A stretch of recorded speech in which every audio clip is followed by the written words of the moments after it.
Le panel 1 va traiter de la situation du secteur de la pêche dans les régions ultrapériphériques françaises et aux îles Canaries, comme je le disais tout à l'heure.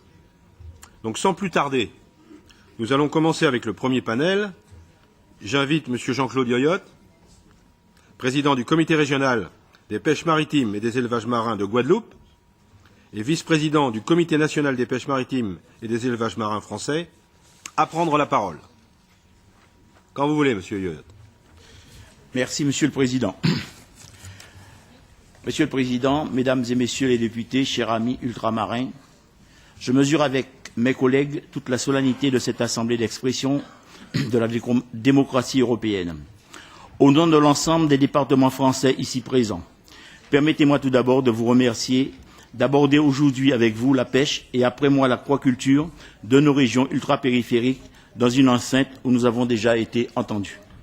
En effet, grâce au Parlement européen, la nouvelle politique commune de la pêche prend en compte pour la première fois, et nous l'espérons de manière durable, les spécificités de nos territoires, spécificités qui sont reconnues par l'article 349 du traité de l'Union européenne, qui s'applique notamment au domaine de la pêche.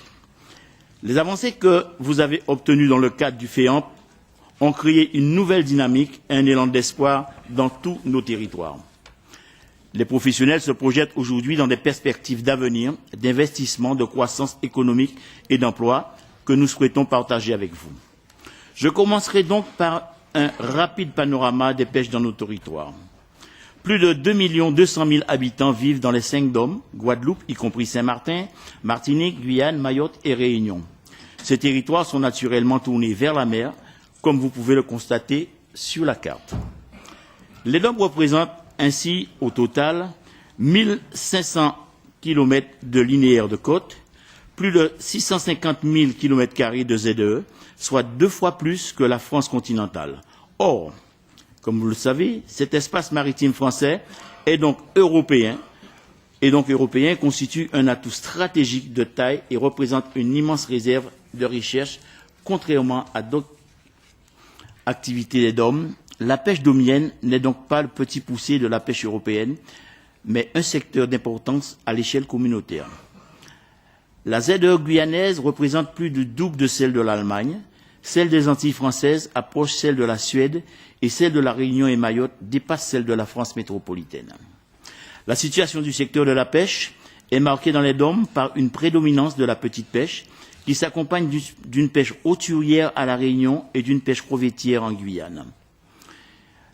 La pêche domienne est peu impactante sur le plan environnemental, ce qui s'explique notamment par la petite taille des bateaux. Exemple, en Guadeloupe, les activités de pêche ont conservé leur caractère artisanal. Elles se pratiquent à petite échelle sur des embarcations inférieures à 12 mètres, propulsées par des moteurs rebord et composées à 95% d'unités non pontées, communément appelées les cintroises. Pour l'ensemble des DOM, une faible capacité de capture malgré une flotte de 3500 bateaux, une autonomie réduite en mer, 95% des bateaux pratiquent une pêche journalière. Pour illustrer ce faible impact de nos pêcheries sur la ressource et leur caractère durable, sachez en outre, tout d'abord, d'importantes ressources sont disponibles et bien souvent sous-exploitées. À titre d'exemple, les travaux de la Commission de thon de l'océan Indien, la CTOI, permettent de confirmer pour une large majorité des espèces sous contrôle la disponibilité des ressources halieutiques. Or, la Réunion ne prélève que 0,16% des captures de l'océan Indien données de l'année 2012. Deuxièmement, la pression de pêche, notamment en Guyane, est essentiellement le fait de la pêche étrangère et illégale qui prélève 3 fois plus de poissons que la pêche locale légale, source Ifremer. Enfin, des pratiques de pêche durable sont développées avec, par exemple, la mise en place d'un chalut innovant et sélectif pour les pêcheries crevettières en Guyane. À La Réunion, des espaces de gestion spécifiques ont été créés pour prévenir la sollicitation importante de la zone côtière, réserve nationale naturelle marine de La Réunion et réserve de pêche de Sainte-Rose, créées à l'initiative des artisans. À Mayotte, depuis 2011, un parc marin a été créé sur l'intégralité de la ZEE. Les aires marines protégées outre-mer couvrent des surfaces très importantes qui sont proportionnellement très supérieures à ce qui est réalisé au plan continental. J'en arrive au point crucial de mon intervention. Si le développement de la pêche dans les DOM n'a pas d'incidence sur les stocks, elle a, et c'est une évidence, une vocation naturelle et stratégique à participer au renforcement et au développement de nos économies, pour la plupart insulaires. Merci. La pêche revêt en effet une importance sociale et économique considérable dans nos régions, où elle représente plus de 10 000 emplois de marins professionnels et tout autant en emplois indirects. Pour vous montrer l'importance de la pêche dans les DOM, cette filière ramenée à la population active de la France continentale représenterait l'équivalent de 2 250 000 emplois en métropole. Dans nos régions, où le taux de chômage avoisine les 30% et atteint 60% chez les jeunes, le rôle de ce secteur au niveau de l'emploi est donc majeur pour le maintien d'une cohésion économique et d'une stabilité sociale, ainsi qu'au niveau de l'aménagement équilibré des territoires. Pourtant, nos régions sont confrontées à un paradoxe. Le secteur de la pêche y demeure très insuffisamment développé et connaît une stagnation, si bien que les importations représentent aujourd'hui en moyenne 40% de la consommation locale. Cette situation, vous en conviendrez avec nous, est inacceptable. Le second paradoxe auquel est confrontée la pêche des DOM est qu'elle n'a pas pu profiter de la modernisation des flottes européennes dans les années 80. Au moment où la PCP, depuis les années 70 et jusqu'en 92, favorisait le développement des capacités des flottes de pêche, les DOM étaient exclus du champ d'application de la PCP. C'est la raison pour laquelle la flotte de pêche des DOM a été mise dans l'impossibilité de se renouveler, contrairement à la flottille métropolitaine. Entre 1992 et 2009, le financement communautaire n'a été autorisé que par à-coup. En effet, dès 2004, la fin des aides à la construction en métropole a provoqué une succession d'autorisations dérogatoires suivies d'interdictions dans les DOM. Cette instabilité réglementaire a été préjudiciable au développement de la flotte des DOM. Elle n'a par conséquent pas pu bénéficier, comme la pêche métropolitaine en son temps, de financements publics communautaires efficaces et adaptés aux besoins. Depuis 2009, la construction de nouveaux bateaux n'est plus éligible et leur modernisation est soumise à conditions. Pour la période 2014-2020, le financement du renouvellement de la flotte n'est pas autorisé. La question de la modernisation de la flotte des DOM n'a donc jamais pu être posée efficacement, ce qui constitue une inégalité de traitement par rapport au continent, alors que c'est précisément notre flotte qui en a le plus besoin. Cette iniquité a pu être constatée en son temps du fait de la situation dans laquelle se trouvaient les opérateurs locaux. Éloignement et difficulté d'accès à l'information, petitesse et dispersion des outils, manque d'organisation collective, frilosité des investisseurs privés et ou des banquiers, marché concurrentiel mettant en cause la rentabilité de l'activité pêche. Mais vous nous avez démontré, avec les avancées historiques obtenues en faveur de la pêche des DOM, qu'il n'est jamais trop tard pour redresser la barre et rattraper le retard. C'est pourquoi les 5 DOM construisent notamment, dans le cadre du FEAMP, des projets de développement adaptés à leur réalité locale. Ces projets se basent sur une méthodologie commune, le développement qualitatif et la création de valeur ajoutée, avec une incidence forte sur la création d'emplois. En augmentant l'attractivité du métier, il s'agit également d'encourager les jeunes à participer au renouvellement de la génération vieillissante de pêcheurs, dont moi je fais partie. Sur cette base, les filières de la pêche des DOM partagent des objectifs communs. Premièrement, la structuration du marché et la professionnalisation des filières au travers d'outils interprofessionnels et ou d'organisations collectives rendues obligatoires par l'étroitesse de nos marchés de 250 000 à 850 000 habitants, comparé au marché unique de 500 millions de consommateurs continentaux. Deuxièmement, la dynamisation du marché local ainsi que la diversification de l'offre produit et des débouchés à l'export. En effet, la situation actuelle est la suivante. D'une part, les poissons de nos zones pêchés par des pavillons forains non riverains sont importés à bas prix sur nos marchés. Ces navires sont en effet soumis à des normes sociales et environnementales moins exigeantes que les normes européennes. De surcroît, ils bénéficient de possibilités d'expansion fortes grâce à des coûts d'investissement faibles en raison du différentiel normatif. D'autre part, nombreux pavillons prélèvent le poisson dans certaines de nos zones géographiques sans contrepartie économique pour nos territoires. Enfin, s'ajoutent à ces handicaps des importations, y compris en provenance de l'aquaculture, à bas prix provenant des pays tiers. À cette distorsion de concurrence que nous jugeons déloyale s'ajoutent les surcoûts reconnus dans l'article 349 du TT, accentuant les écarts entre l'offre locale et l'importation. C'est pourquoi le FEANF est pour nous une avancée majeure. La prise en charge de nos surcoûts par le FEAMP va nous permettre de réduire les écarts et de redynamiser nos produits, nos circuits de commercialisation sur le marché local. Cette photo illustre au mieux toute démonstration, juste à côté des darnes de poissons frais, en promotion à 15,90 € et de l'autre côté des filets de dorade à 1,99 €. Voilà la réalité que nous vivons. Troisièmement, la prise en compte des spécificités de nos territoires dans la politique européenne de la pêche. À titre d'illustration, nos spécificités climatiques et géographiques engendrent une usure accélérée des bateaux et des équipements. Par ailleurs, la proposition d'interdiction des filets maillants dérivant par la Commission européenne sans tenir compte de la régionalisation toucherait pratiquement 100% de la pêche côtière artisanale guyanaise qui utilise cet engin de pêche depuis plus de 150 ans sans qu'il y ait une diminution de la ressource. Vu la dimension réduite et la nature artisanale des navires qui utilisent les filets maillants dérivants, une interdiction de ce type d'engin pourrait avoir des impacts économiques, écologiques et sociaux considérables en Guyane. Quatrièmement, la nécessité d'un déploiement de la flottille des DOM dans leur bassin maritime, notamment pour un accès à notre ressource et son contrôle à l'intérieur de nos zones économiques exclusives. Et enfin, cinquièmement, le renforcement du caractère durable de la pêche. Orienter les filières de la pêche vers des outils durables, innovants, respectueux de l'environnement et des consommateurs.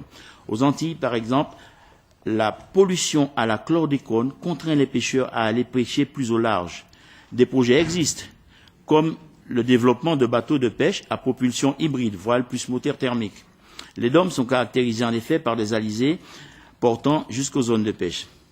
Cette photo est issue d'un projet réunionnais qui peut devenir réalité, ne peut s'appuyer que sur des financements à la construction de nouveaux navires moins énergivores et plus écologiques. L'ensemble de ces caractéristiques de nos pêcheries implique, si l'on veut que les avancées obtenues par le Parlement européen pour l'actuelle programmation soient durables, qu'une rénovation de nos capacités de pêche soit autorisée. De nombreux arguments plaident en faveur du renouvellement des navires et du remplacement des moteurs. Le rattrapage du retard de développement que nos flottilles ont subi et que j'ai évoqué précédemment. L'éloignement des zones de pêche et les dangers en termes de sécurité pour les pêcheurs qui s'y rendent dans des embarcations inadaptées. Le vieillissement de notre flotte qui accroît encore l'insécurité pour les marins. Par exemple, la flotte crevettière guyanaise a en moyenne une moyenne d'âge de 20 ans. Vous voyez, ce sont ces navires dans lesquels nos camarades naviguent actuellement. De surcroît, la conception technique de cette flotte construite à une époque où le coût du carburant était relativement faible est à présent inadapté. Le vieillissement de notre flotte ne doit pas être considéré en valeur absolue de son âge, mais bien au regard des conditions dans lesquelles elle évolue. Un canot non ponté est après 13 ans à mettre au rebut, ce qui n'est pas le cas d'un chalutier. L'interdiction de renouvellement de notre flotte a engendré lors de la précédente programmation des aberrations budgétaires. Pour des raisons de sécurité, nous avons dû déconstruire et reconstruire nos bateaux, ce qui a coûté 2 fois plus cher pour le contribuable que l'achat d'un bateau équivalent neuf plus performant. Il faut ajouter que le vieillissement des bateaux interdit aux pêcheurs de se rendre sur des zones au large où la ressource est abondante, le pélagique, pour des raisons évidentes de sécurité, ce qui conduit à un repli de ceux-ci sur les zones côtières, menaçant à terme ces ressources. La nécessité d'occuper nos zones pour mieux répartir l'effort de pêche et ne pas laisser la place à la pêche illégale. Comme vous le savez, le règlement de base de la PCP autorise les RUP à réserver la pêche dans les eaux situées à moins de 100 000 marins de leur côte aux navires immatriculés dans leur port. Si cette disposition constitue une avancée de taille pour nos territoires, encore faut-il avoir les navires et les moteurs qui permettent d'occuper cette zone. De la même manière, le FEAMP autorise le financement de dispositifs de concentration de poissons, les DCP ancrés dans les RUP, mais cette avancée n'aura plus d'intérêt si nous n'avons les moyens de nous rendre sur ces lieux de pêche. J'espère vous avoir démontré que la pêche domienne est aujourd'hui dans une nouvelle dynamique, à la fois par notre approche collective interdom, ce qui est une première pour notre filière, la construction de projets de développement commun et l'élaboration de stratégies interprofessionnelles. Le FEAMP pour lequel le Parlement nous a soutenus efficacement est sans nul doute en partie à l'origine de cette évolution positive. D'une part, les poissons de nos zones pêchés par les pavillons forains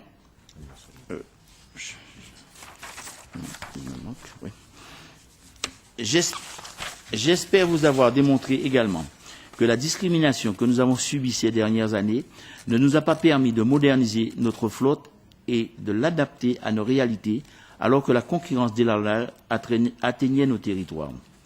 En raison des défis d'autosuffisance alimentaire et énergétique à relever d'une part, ainsi que du chantier de développement endogène de nos territoires ultramarins d'autre part, la pêche constitue un secteur d'activité stratégique d'émancipation économique pour nos régions. Ce que nous sommes venus vous dire, mesdames et messieurs les députés, c'est qu'aider au développement de notre flotte de pêche est donc un acte nécessaire, juste et responsable. En effet, un soutien au renouvellement des navires et à la remotorisation ne se traduirait pas par une pression accrue sur les stocks, notamment par notre capacité à lutter contre la pêche illégale totalement intolérable. En revanche, ce soutien se traduirait par l'amélioration de la sécurité pour les marins, de l'efficacité énergétique des navires, d'une meilleure répartition de l'effort de pêche sur l'ensemble de nos zones, ainsi d'une plus grande attractivité du secteur pour nos jeunes qui souffrent du niveau de chômage le plus élevé d'Europe. Il nous semble qu'il serait pertinent qu'en ce qui concerne la situation particulière de la pêche dans les DOM, une démarche du type rapport d'initiative soit engagée par votre commission sur la question de la modernisation des flottes d'outre-mer. La pêche domienne sait pouvoir compter sur vous, comme vous venez de le démontrer récemment. Et c'est dans cette certitude que nous fondons nos espoirs de rattrapage de nos retards de développement. Je vous remercie et vous invite, messieurs les parlementaires, à bien venir vous rendre compte par vous-mêmes en visitant nos îles. Merci. Merci beaucoup, Monsieur Yoyotte. Merci beaucoup pour votre présentation et la passion que vous y avez mis. Donc nous allons continuer ce panel et nous poserons les questions après la fin du panel. Donc je vais inviter François Herman, secrétaire général de l'Union des aquaculteurs d'outre-mer, à venir nous rejoindre et à prendre immédiatement la parole. Le temps d'installer le PowerPoint.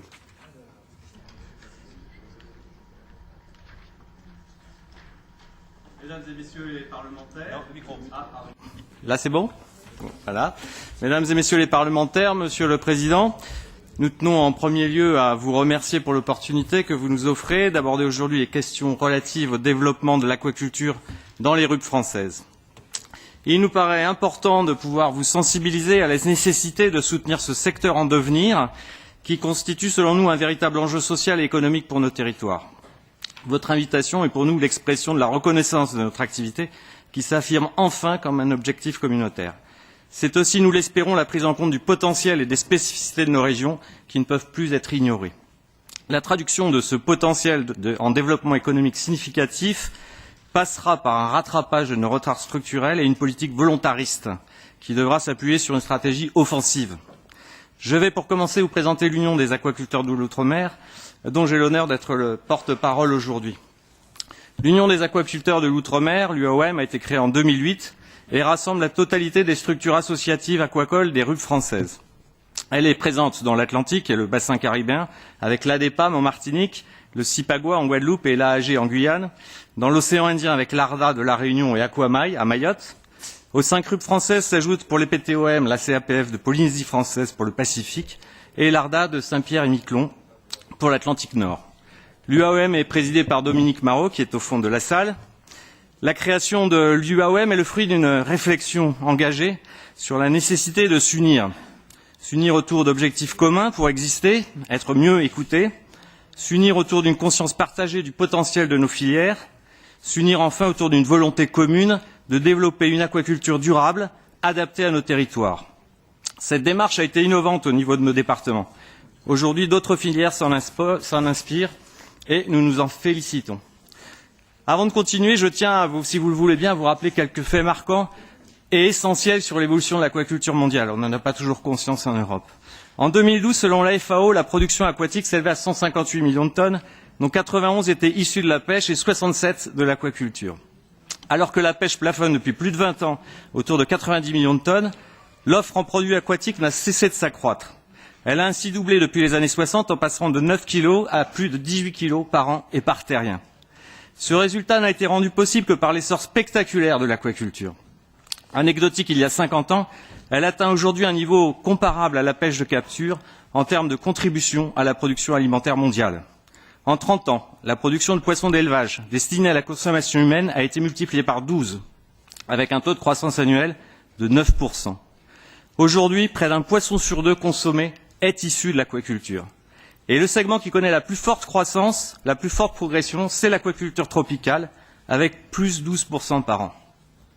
Ce secteur est également créateur d'emplois, avec une croissance de 5% des emplois par an. Il faut admettre qu'un tel rythme de croissance s'est traduit dans certaines parties du globe par des dérives et des excès, provoquant des dégâts environnementaux, une dégradation de la qualité des produits, d'où malheureusement aujourd'hui une certaine défiance des consommateurs à son égard. Ce développement soutenu, vous le savez, est très déséquilibré, puisqu'à elle seule, l'Asie représente 89% de la production mondiale et la Chine à elle seule 60%. Les continents américains et européens pèsent chacun un peu plus de 4%.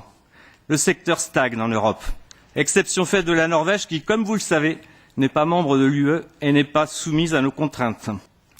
L'UE ne pèse en fait que 2,1% de la production aquacole, alors qu'elle constitue le premier marché en termes de produits aquatiques, en concentrant 26% des importations mondiales hors commerce interrégional. Pour couvrir la demande en constante augmentation, elle importe des pays tiers 65% de ses besoins, pour une valeur de plus de 20 milliards d'euros. L'UE serait-elle condamnée à voir sa dépendance vis-à-vis des importations s'accroître pour satisfaire sa consommation de poissons? C'est une question qui mérite d'être posée. Retenons qu'un train puissant est lancé. Nous devons le prendre en marche si nous ne voulons pas assister passivement à son passage, en attendant le retour de wagons chargés de produits aquacoles. Nos régions tropicales constituent une chance pour l'aquaculture européenne. Et ce secteur, nous allons vous le démontrer, mérite d'être soutenu. Alors, quelle est donc la situation dans nos départements d'outre-mer? L'aquaculture y naît en 1975 avec l'introduction de la chevrette en Martinique, une crevette d'eau douce dont l'élevage s'est ensuite répandu en Guadeloupe, Guyane et à La Réunion. Avec, c'est vrai, il est plus ou moins de succès. Puis ce fut le tour du tilapia rouge. C'est donc l'aquaculture d'eau douce en étang, gourmande en surface, qui a commencé à se développer dans nos territoires selon des modes de production peu intensifs. Nous sommes sur des territoires exigus et l'accès au foncier est de plus en plus limité et concurrencé. Aux Antilles, cette limitation est considérablement amplifiée du fait de la contamination des sols à la chlordécone, un pesticide rémanent utilisé dans les années 80 dans les bananeraies. Le démarrage de la pisciculture s'amorce avec l'introduction de la lombrine ocellée en 1985 en Martinique, puis dans les autres RUP, dans des baies abritées, puis vers la mer ouverte. Globalement, peu d'espèces sont maîtrisées et l'aquaculture s'est développée à partir d'espèces exogènes. Même si des essais se mettent en place pour tenter de diversifier l'offre à Mayotte, la Réunion, la Martinique, avec le cobia et le picot, en Guyane avec la torche-tigre et le pacou, les filières aquacoles de l'outre-mer restent dans l'attente de la maîtrise d'espèces indigènes, ce qui implique la mobilisation de moyens de recherche conséquents. Sachez qu'il faut 10 à 15 ans pour maîtriser une nouvelle espèce. Malgré sa taille modeste, et c'est là un signe encourageant, la filière ultramarine a su faire preuve de dynamisme et de capacité d'innovation pour s'adapter au contexte limitant des territoires. Ici, avec des prototypes d'aquaponie, à La Réunion, en Martinique, qui devraient permettre de contourner les difficultés d'accès au foncier et la limitation des ressources en eau, tout en apportant des solutions de diversification vers le maraîchage. Innovation également avec la mise au point de cages immergeables à La Réunion et en Guadeloupe pour s'affranchir des risques cycloniques et ouvrir des perspectives de développement à l'aquaculture offshore. Citons enfin la création d'une pépinière d'entreprise à Mayotte qui a permis à des aquaculteurs artisanaux de mutualiser une part de leurs investissements productifs. Et soulignons enfin que les seules installations en pisciculture marine en France depuis 15 ans l'ont été en Outre-mer. Quelques chiffres pour remettre la situation. Les DOM se caractérisent, vous l'avez vu, par un taux de chômage élevé de l'ordre de 30%. Et chacune de nos régions doit recourir à l'importation pour satisfaire la demande en produits aquatiques. Les Antilles sont très consommatrices de poissons, 40 kg par an et par habitant. Elles importent à peu près 50% de leurs besoins. La Réunion, 85%. Globalement, ce sont près de 30 000 tonnes qui sont ainsi importées chaque année dans les DOM. La filière aquacole domienne concerne plus de 66 entreprises, dont 18 porteurs de projets, c'est très encourageant, et une centaine d'emplois directs. On ne compte qu'une seule entreprise de type semi-industriel, installée à Mayotte, qui exporte sa production vers la France. Le modèle artisanal qui prévaut en Outre-mer s'est imposé, compte tenu des capacités d'investissement limitées des opérateurs, des contraintes réglementaires importantes qui s'imposent au-delà de 20 tonnes par an, avec la réglementation sur les installations classées pour l'environnement, et du manque de visibilité des débouchés commerciaux. La Réunion a réussi à pérenniser son aquaculture d'eau douce, avec une production de 60 tonnes de tilapia et de 25 tonnes de truites. La filière chevrette, pionnière de l'aquaculture, a littéralement été sinistrée aux Antilles du fait de la chlordécone.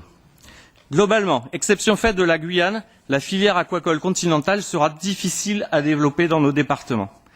L'aquaculture marine constitue donc l'essentiel du potentiel de production. Aujourd'hui, avec l'ombrine osselée et près de 180 tonnes produites en 2014. La Martinique compte 11 fermes marines en baie semi-fermée. Mayotte et ses 1000 km² de lagons constituent probablement le meilleur site tropical européen pour l'aquaculture marine, avec un potentiel de plusieurs milliers de tonnes. La Guadeloupe s'oriente vers l'aquaculture en mer ouverte. L'essentiel de la production est écoulé en frais sur des circuits courts, faute de grossistes, de marailleurs, de transformateurs opérationnels. La production aquacole des RUP en 2014 sera de l'ordre de 285 tonnes, toutes espèces confondues, soit l'équivalent de moins de 1% des tonnages importés. Cette situation paraît anormale au regard des potentialités offertes et de forts atouts. Avant de passer aux atouts, essayons de comprendre ce qui bloque notre filière. Tout d'abord, l'échelle encore réduite de ces filières constituée de petits opérateurs, ce qui interdit les économies d'échelle. Des coûts de production plus élevés qu'en contexte industriel, ce phénomène est amplifié par l'éloignement vis-à-vis de l'UE et l'obligation d'importer une part conséquente des intrants. Les plans de compensation nous apporteront des réponses. Une compétition intenable avec l'importation en provenance de pays tiers. On trouve dans le supermarché du chinchard péruvien à 2 € du kilo, des filets de panga vietnamiens à 4 €, des chevrettes du Bangladesh à 9 €, soit des prix de vente 2 à 3 fois inférieurs à nos coûts de production. Ces écarts, je devrais dire ces fossés, limitent de fait les débouchés de nos produits à des marchés de niche assez restreints. Des procédures d'installation trop longues, trop lourdes, 4 à 5 ans pour s'installer chez nous, renforcées par la suspicion permanente vis-à-vis d'une activité jugée potentiellement polluante. L'installation d'aquaculture marine dans les DOM est régie par des textes obsolètes. Certains datent de 1915, ce qui complexifie le traitement des demandes compte tenu de la prudence qu'ils imposent aux administrations. Des porteurs de projets fragiles, manquant de fonds propres, quasiment exclus de l'accès au financement bancaire, un manque de structuration en aval pour commercialiser, promouvoir, transformer les produits, une insuffisance de moyens en matière de recherche-développement. Et globalement, une absence de stratégie cohérente pour les DOM. Jusqu'à maintenant, le développement n'est le fruit que de l'addition d'initiatives individuelles sans approche globale. Donc, compte tenu de tous ces freins, le secteur est jugé insuffisamment dans sa totalité, dans sa globalité. Il est jugé risqué, peu attractif en termes de rentabilité, ce qui se traduit par l'absence d'investisseurs solides. Pourtant, nos atouts sont considérables et nous considérons qu'ils devraient constituer des opportunités pour nos économies locales. Alors, quels sont ces atouts ? Eh bien, tout d'abord, des profils thermiques tropicaux qui confèrent à l'outre-mer une productivité accrue par rapport aux régions tempérées et permettent d'obtenir des croissances élevées et des poissons de grande taille. Il nous faut 1 an pour produire un poisson d'1 kilo contre 3 en Méditerranée. Également de nombreux sites exploitables en mer, en milieu protégé comme à Mayotte, et en mer ouverte, avec, nous l'avons vu, la possibilité de mise en œuvre de systèmes immergeables. Pour l'aquaculture continentale, les sites de Guyane et ailleurs, des pistes à ouvrir sur des systèmes de production hors sol innovants. Un bon niveau de maîtrise technique, avec l'appui des structures de développement et de l'IFREMER, des écloseries opérationnelles, une éthique de production respectueuse de l'environnement et du consommateur, de bonnes pratiques qui nous permettent de travailler sans aucun produit phytosanitaire et sans pollution des slables, et débouchent sur des produits de haute qualité. Des aides publiques à l'investissement, notamment de l'Europe, un soutien croissant des collectivités, et de nombreux outils qui conduisent à une amélioration globale du cadre opérationnel. Citons le FEAMP à venir, les plans de compensation des surcoûts, les schémas régionaux de développement de l'aquaculture marine et les plans de développement régionaux. L'aquaculture présente donc de réelles opportunités pour nos économies locales, compte tenu du besoin de diversifier le secteur primaire et la nécessité de réduire la dépendance alimentaire. Des possibilités de création d'emplois, de valeur ajoutée, des marchés locaux déficitaires et demandeurs, des possibilités d'exportation vers l'UE pour des productions tropicales qui répondent à ces normes, et enfin, de sa complémentarité avec la pêche, qui devrait, selon nous, permettre, grâce à la régularité des apports, de sécuriser le fonctionnement d'unités de transformation dont nous avons besoin. Alors, quelles sont nos perspectives et que faire pour débloquer la situation? En premier lieu, sécuriser l'existant. Ce premier objectif de consolidation ne saurait constituer une réponse suffisante aux défis posés.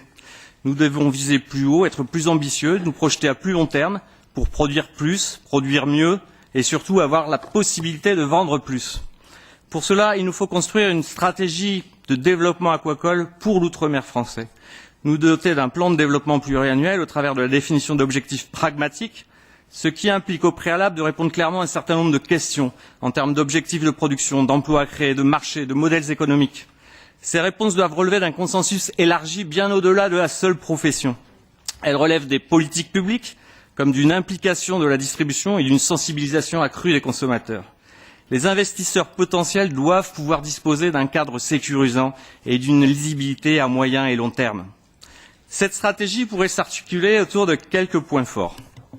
Tout d'abord, soutenir, sécuriser les écloseries, les structures de développement pendant la durée de la phase de montée en puissance des filières.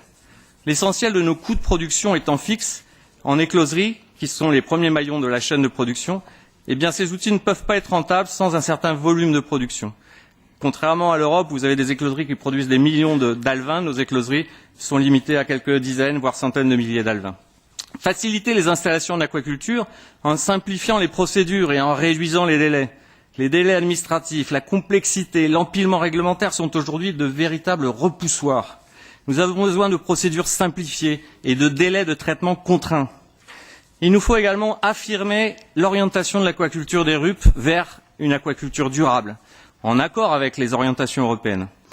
L'opposition aquaculture contre environnement est absolument contre-productive. Il est possible, et nous le démontrons au quotidien, de développer une aquaculture acceptable pour l'environnement, compatible avec le maintien de la biodiversité. Nous devons donc passer d'une logique de conflit à une logique de partenariat pour encourager ce type d'aquaculture à très faible impact. N'oublions pas que l'aquaculture n'est pérenne que lorsque l'environnement naturel dont elle dépend est préservé. À ce titre, les DOM pourraient constituer un véritable laboratoire pour l'Union européenne et devenir une source d'exemplarité. Il nous faut également renforcer la structure financière de nos entreprises, encourager l'investissement productif et faciliter l'accès au financement. L'UE doit continuer à soutenir l'investissement productif et maintenir le taux de financement public à son niveau le plus élevé pour stimuler ce développement. L'accès aux subventions européennes est encore trop restreint, selon nous, du fait des carences du système bancaire. Il est essentiel de faire sauter ce verrou pour les petits porteurs de projets qui constituent pour l'instant l'essentiel du pool de recrutement.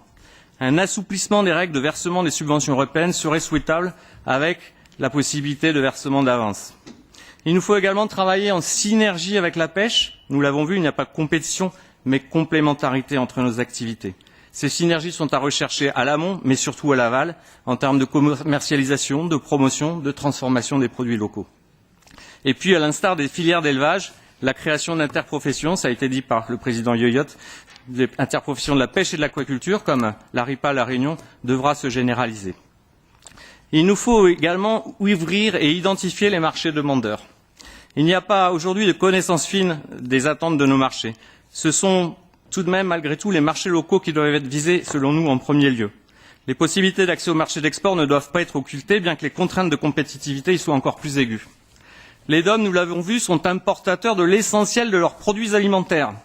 En cas de crise majeure, on connaîtrait rapidement une situation de disette. Cependant, l'existence de ce fort déficit production-consommation ne suffira pas à garantir l'écoulement de nos productions, compte tenu du différentiel de prix considérable avec les produits importés des pays tiers. C'est pourtant l'appel des marchés qui entraînera l'investissement productif. J'aimerais que l'UE, ça c'est un souhait de citoyen, admette que les logiques de compensation, même si elles nous sont essentielles et vitales aujourd'hui, ne suffiront pas à nous rendre compétitifs vis-à-vis des pays tiers. La compétition est trop inégale. Il faudra penser tôt ou tard à imposer aux produits importés des niveaux d'exigence proches des nôtres, tant du point de vue social que sanitaire et environnemental, pour se donner enfin la possibilité d'accéder à nos marchés de masse. Afin de réduire ces différentiels, 2 leviers peuvent être actionnés rapidement. Valorisation de la qualité et de l'origine de la production, à travers de labellisation, de sensibilisation des consommateurs, et également réduction des coûts par économie d'échelle et mutualisation de moyens. Je ne cite pas la compensation des surcoûts qui aujourd'hui est acquise, mais qui va nous permettre malgré tout de réduire le différentiel. Enfin, nous devons absolument renforcer les moyens de notre recherche, de la coopération par la mise en œuvre de réseaux efficaces. Les moyens de la recherche ne sont pas à la hauteur des enjeux identifiés. On ne peut pas continuer à affirmer que l'aquaculture constitue une solution d'avenir et ne pas engager des moyens de recherche plus conséquents pour préparer cet avenir. La mutualisation, la coopération au niveau RUP, notamment, doit être encouragée par l'UE pour optimiser les moyens de cette recherche. Nous avons donc du travail en perspective pour enclencher la révolution bleue tant attendue. Les avancées obtenues dans le cadre du FEAMP, grâce à l'action du Parlement, notamment les plans de compensation des surcoûts, devrait améliorer la situation de nos entreprises et ouvrir enfin de nouvelles perspectives que nous allons saisir. Nous appelons à l'élaboration d'une stratégie plus offensive, volontariste, faute de quoi nous finirons par déléguer totalement notre production aquacole aux pays émergents et augmenterons d'autant notre niveau de dépendance alimentaire. Si nous pouvons nous réjouir de la succession des déclarations d'intention extrêmement favorables ces dernières années, nous ne pouvons plus nous en contenter si elles ne se traduisent pas par des effets concrets sur le terrain. Souvenons-nous que plus de 140 millions d'euros sont consacrés par les DOM à l'importation de produits de la pêche. Imaginons que l'on puisse injecter annuellement ne serait-ce que 2 à 3% de cette valeur dans le développement. Eh bien, nous pourrions en 10 ans faire émerger une filière significative et créer de l'emploi. Une production de 10 000 tonnes à l'échelle des DOM, tout à fait envisageable, déboucherait sur la création de plus de 2 000 emplois. L'exemple des îles Canaries nous montre que tout est possible. Elles étaient encore il y a 20 ans à notre niveau. Elles présentent aujourd'hui la seconde région aquacole espagnole. Pour clore cet exposé, nous paraphraserons la conclusion du rapport de la mission parlementaire dirigée par Hélène Tanguy en 2008. Sans volonté politique forte, l'aquaculture n'a pas d'avenir dans nos territoires. Nous comptons sur votre mobilisation et la mobilisation de l'ensemble des acteurs et vous remercions pour votre attention. Merci, Monsieur Herman.